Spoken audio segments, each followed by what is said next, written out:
जय गुरुदेव। आज हम जानेंगे सत्संगी के कर्तव्य क्या है।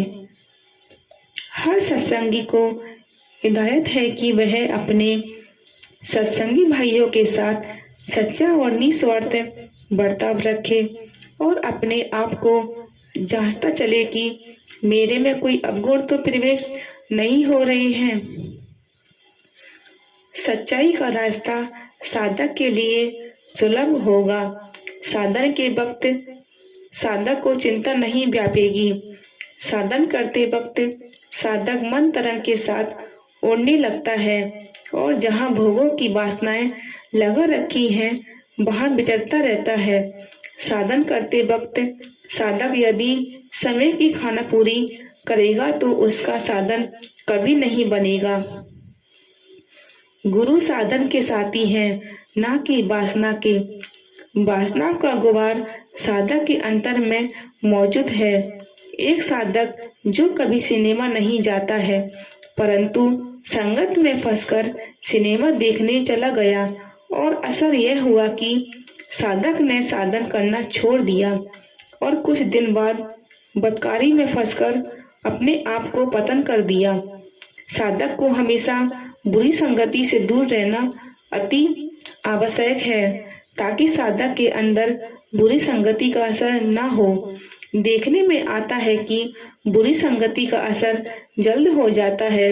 इसका कारण यह है कि संसार के कर्म करने का मुहावरा पुराना पड़ा हुआ है और परमात्मा की बुनियाद मुद्दा से छूट चुकी है। इसी कारण परमात्मा पर कदम नहीं होता। अब साधक सुन सुनाकर सत्संग में पहुंचता है। यदि पूर्व की खोज साधक के अंदर परमात्मा की हो तो साधक गुरु के पास पहुंचकर अपना कुछ काम बना सकता है। आंखें बहुत खराब है, इसकी निगरानी बुद्धि कर सकती है। यदि बुद्धि मलिन है तो आंखें किसी सूरत में साधक काबू में नहीं ला सकता है। दुनिया के लोग आंखों से परेशान है। यही आंखें हैं जो माता पिता बहन बहू का भेदभाव नहीं आने देती हैं। सर्व एक रस निगाह हो चुकी है। अब आत्मज्ञानियों की तरह लोग अवैध के कर्म करने लगे। समाज का स्तर इसी कारण गिर चुका है। जब साधक गुरु के पास पहुंचता है तो गुरु यह देखता है तो कि इसके स्वभाव कैसे हैं। गुरु साधक को पहचानता है कि कौन सी इंद्रियां इसकी ज्यादा चंचल हैं। गुरु उसी चंचलता का आदेश देते हैं। मन स्थिर हो और बाद में जब साधक साधन पर बैठे तो सुरत नृत्य भी स्थिर होनी चाहिए। जब कहीं अंतर की आंख खुलेगी। अब साधन पर फिर जाओ। सूरत ने अंतर में प्रकाश पा लिया और चरणों का साक्षात्कार हुआ।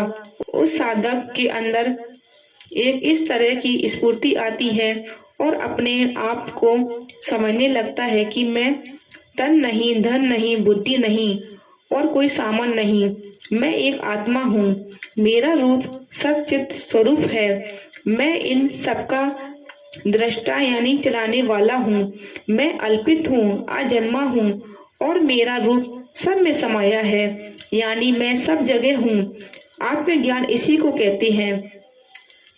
साधक को समझाया जाता है कि यह अंधी माया है।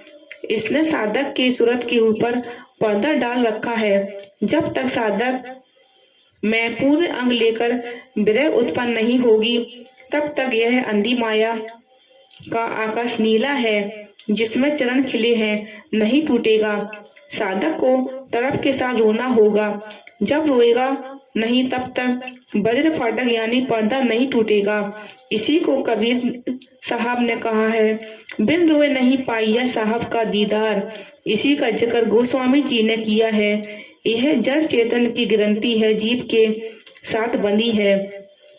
इसी के टूट जाने पर कहा गया है कि छोरत ग्रंथि पाप जो कोई, जब है जीव कृतारथ होई।